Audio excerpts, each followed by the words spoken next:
probably the most, you can't get more intimate than talking to your mother in front of your friends in your community spot, right? I want to thank everyone for being here too, because it's, this is, was a little nervous about, this moment. Like I said, this is probably one of the most intimate, public experiences I've had.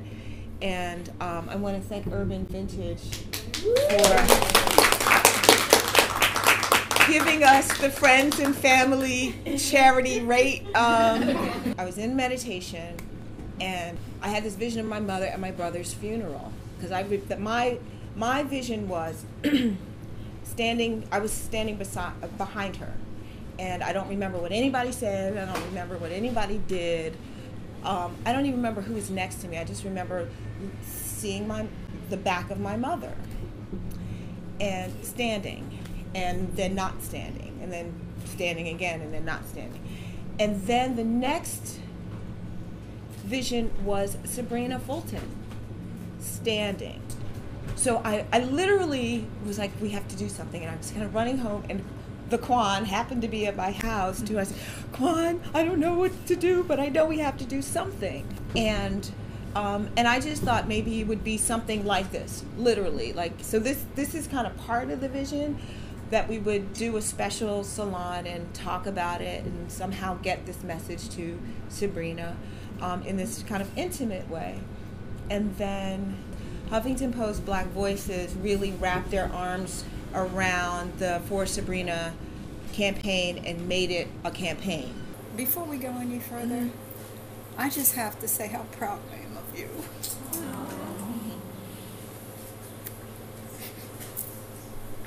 I know people who've lost their only child, and I didn't. I have 3 daughters, and first of all, I'm really proud of you as a human being, and also for looking at Sabrina the way I haven't seen anybody look at her. Everybody's looking at somebody else, and you focused on her as only a mother can do. But Mommy, I wouldn't have been able to do it if it hadn't been for you.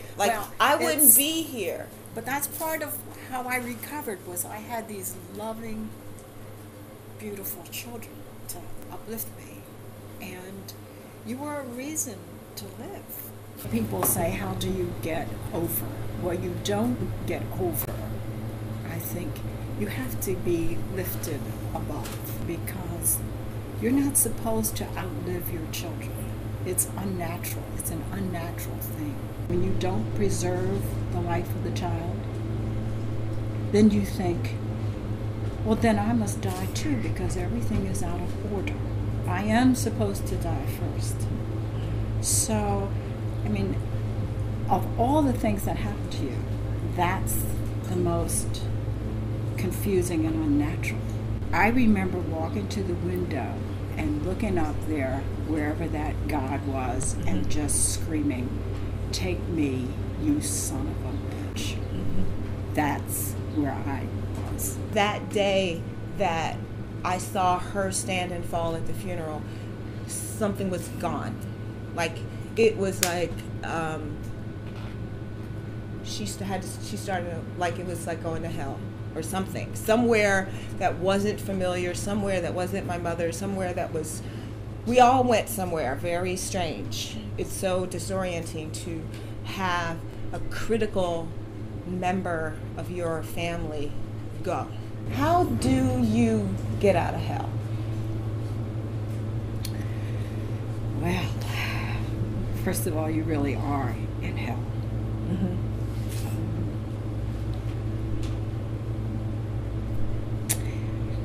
This happened over 33 years ago. And still, it's with me. My life is divided into 2 parts. Whatever happened before September 23rd, 1979, and whatever happened after. How did you do that? How do you breathe after that? And so, and not only did my mother, not only did you not breathe. You became who you really are. And that's also the core of what these conversations have always been about. You know, we had one with Janet about being brave enough to be who you really are, and going through things that most people would be afraid to go through to get to who you really are. If Sabrina was right there, what would you say to her? I would say, I don't know if you can believe this now, but Trayvon is beside you. Maybe with his arms around you, saying, I want you to be happy, Mom, because I am. That's what I would say to her. And in time, I would hope she could believe it.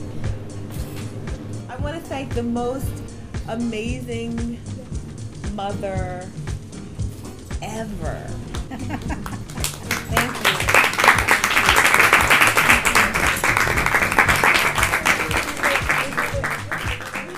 Happy Mother's Day.